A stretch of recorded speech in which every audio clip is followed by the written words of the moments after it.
Good morning and welcome to an ACT Junior Chess League episode Chess Tips number 7. My name is Sean Press. I do a lot of coaching for the ACT Junior Chess League, and every now and then I put up one of these videos just to give local Canberra junior chess players something to look at and some tips for improving their game. I'm actually going to show 3 separate games and positions today, covering openings, middle game and endings as I normally do. And all these games actually are drawn from yesterday's online version of Street Chess, which we run here in Canberra, while Real Street Chess doesn't meet face-to-face. For those junior players looking to get some extra practice in, both online and in real life, Street Chess at the moment is running online, but normally we'll run on Saturdays in the Canberra City at King O'Malley's, outside King O'Malley's in summer and winter. Not in winter, in summer, spring, autumn.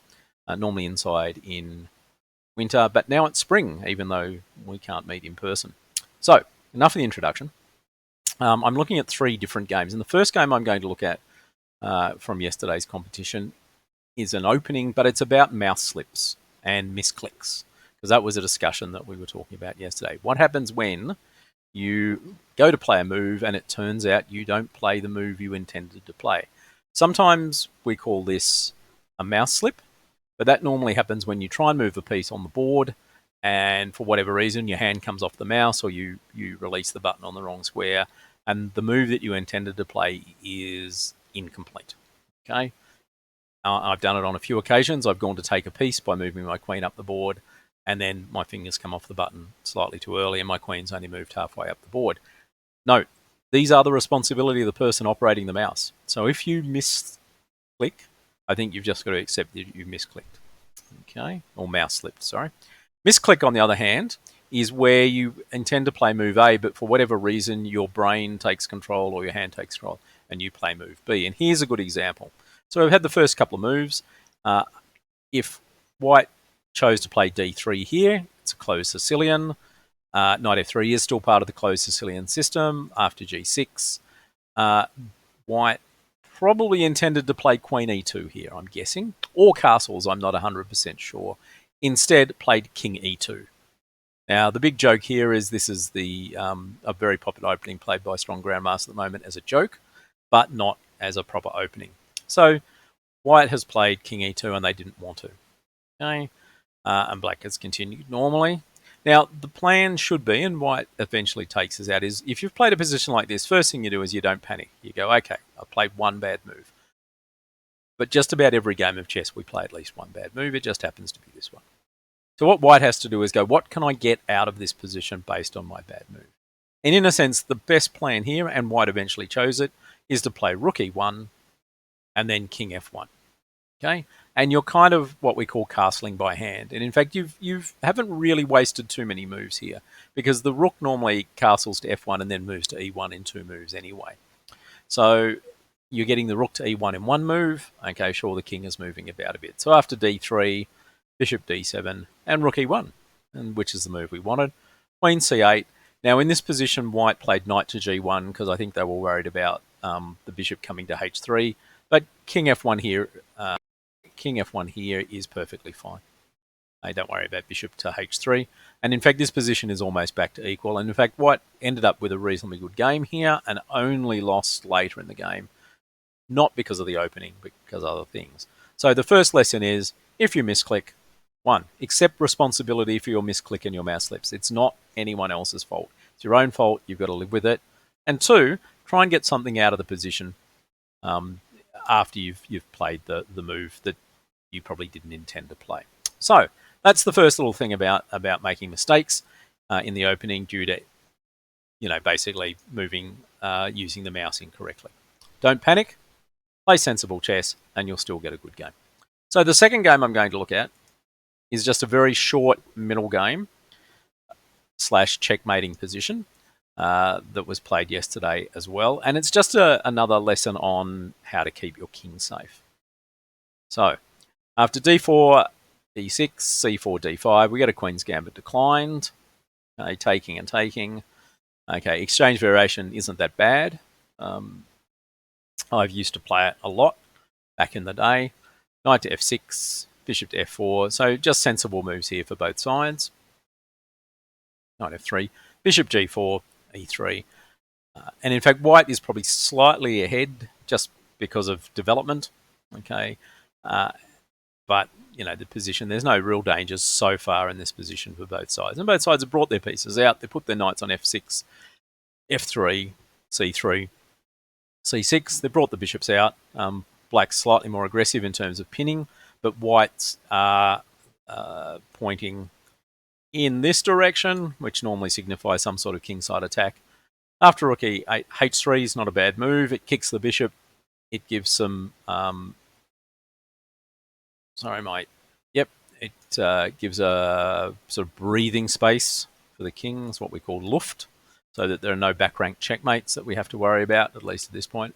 Bishop went back here. But then white got a bit carried away with how they were going to continue on in this position, and it's not necessarily the easiest thing to do. Your main issue here is this pin. Okay, and if you play g4 to break the pin, then you've got other issues concerning king safety. You could kind of swallow your pride and play the bishop back to e2 to break the pin.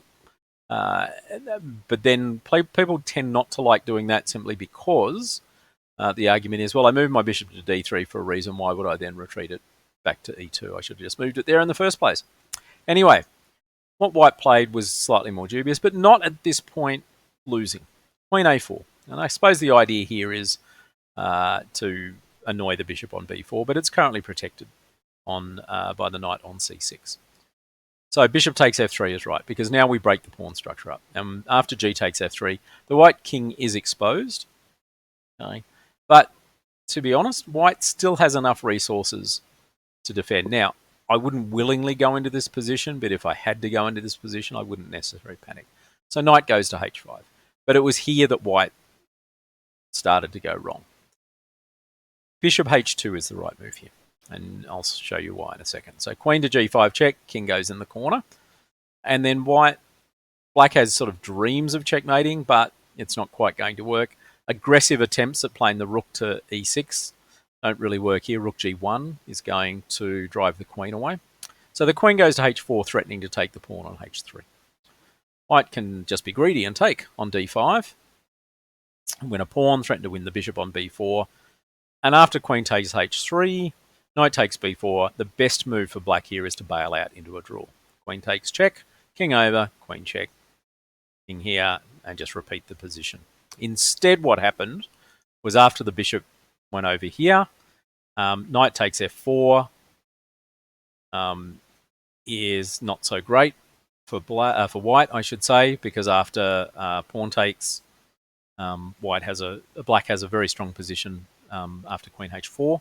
Instead, white even blundered with bishop takes c6, thinking, well, the only move for black is to capture back. But in fact, the only move for black that black thought was good was queen g5 check. And then suddenly, king in the corner, queen g2 mate. Now, this kind of checkmate turns up in a lot of different openings, not just this one. It also turns up in things like the four knights opening as well. The main thing here is, if you're going to play positions like this, try and avoid letting this happen to you.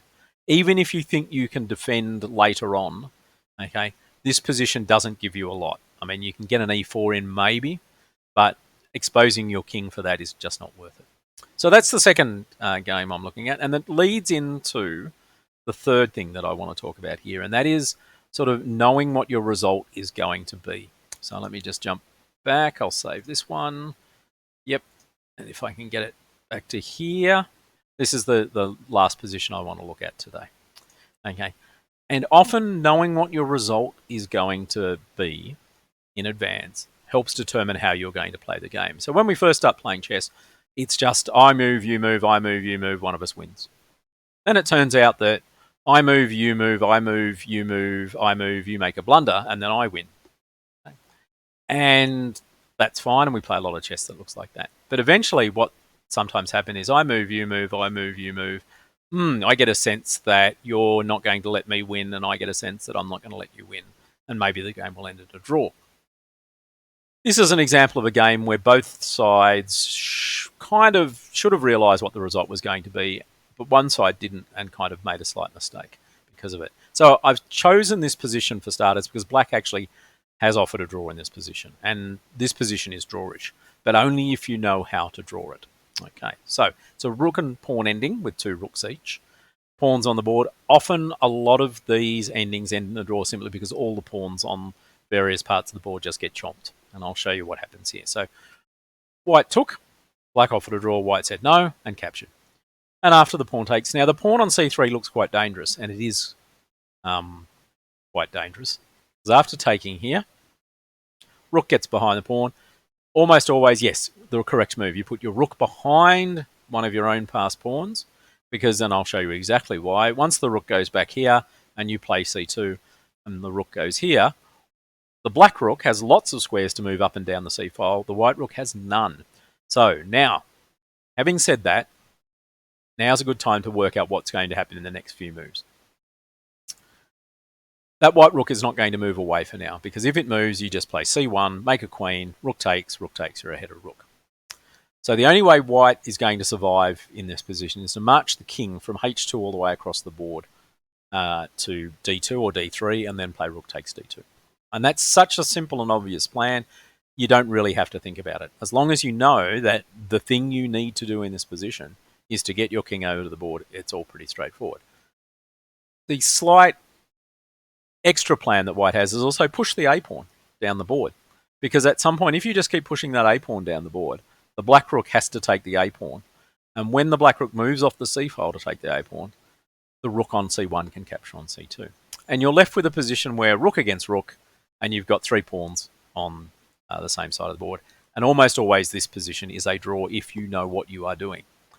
White played rook to c5, okay, to stop the pawn moving up to a5, because then we take. But as I just said, white can just move the pawn to a5. If white is happy with a draw, this is the move to play. If black is happy with the draw, a move like rook c4 is right, because after a5, we just play rook here. Rook behind the pawn, and push. You could take straight away. The reason for pushing is just so that when black takes, the rook is slightly further back up the board, but it doesn't make a difference. And as I said, we've reached a position now with pawns, equal pawns on the same side of the board, pair of rooks each, pair of kings each. This position looks drawn because you can see with your own eyes there doesn't seem to be anything in this position that says that it's not. Okay? And in practice it turns out to be. Anyway, black played this move, and then the king started running across. King here, and at any stage, by the way, black could simply capture the a-pawn in return for the c-pawn and have a draw. But white's playing on. Note that white had already refused to draw off it, so white's maybe hoping that black makes a mistake. I think black might be hoping that white makes a mistake, but at this point, white doesn't seem to be looking at it that way. King f6. Okay, and maybe the trick he's hoping for here is after they swap off the pawns, the black king is closer to the white king side and maybe can generate some chances. But king d2 here pretty much puts pay to all that, because essentially the best line here is to play rook c4, rook a1, for example, to get behind the pawn, promote, capture, and then we capture in this direction here. I mean, the other option in this position is just to take here straight away, and we get the same sort of setup. King takes, and then of course what we do is we just bring our king back here to defend our pawns on the king side, and again the game's going to be a draw. But I'm not sure whether black thought that any move would draw here, but black chose the wrong move. Rook c4 is the right move here, and even if the pawn moves up to try and avoid capture, you just get your rook in here, and it's still a draw. Instead, whether black was afraid that the pawn was going to run, played rook a5. And now white doesn't have to capture on c2. White captures on c2, it's a draw. White actually played rook here. Okay. And even if black tries to retract the mistake by playing rook here, now the king gets back down here, and it's a lot harder. Not impossible, but black is really struggling to try and draw here, because in fact what happened after this move here, black realised that, one, they're going to lose the c-pawn. After king g5, king c takes here. King f4. And after king d3, white is better. White's got the passed a-pawn, which means that the rook is now tied down to defending that pawn. However, this ending is still quite tricky, but it's a very instructive ending. There's a very famous World Championship match between Capablanca and Alekhine that was decided essentially by this ending. And so it's a good one to study. But eventually, in another sort of 45 moves, and this is how long these endings take, White eventually managed to break through. They queened on move 79. I'm just looking at my score sheet down here as well, and that was enough to eventually win the game. But way back here, let's come back to the position like this. Okay, the best strategy for black in this position is to realize that a draw is the best result they're going to get here, and immediately head for that position. They kind of had, as we say, the draw in hand even up to this point here, but the longer you drag it out, okay, the greater the risk is that something is going to go wrong. Okay, so often make your decisions quickly, execute your decisions, and then you'll be fine. So they were 3 interesting games from a tournament held yesterday, the online street chess event. And I chose an opening one, basically what happens when you misclick in the opening. Middle game, how about keeping your king safe so you don't get checkmated, and finding an end game, which is know what results are likely to happen in the ending and play for that. So my name is Sean Press. I'm a chess coach for the ACT Junior Chess League. I occasionally put these videos together as a bit of a training exercise, just so kids can have something to look at. At the same time, the ACT Chess Association does run, and the ACT Junior Chess League do run online events, currently on leechess.org. So if you're interested in those, either look for ACTCA or ACTJCL and Lee Chess. Until my next video, thanks for tuning in, and I'll be seeing you later.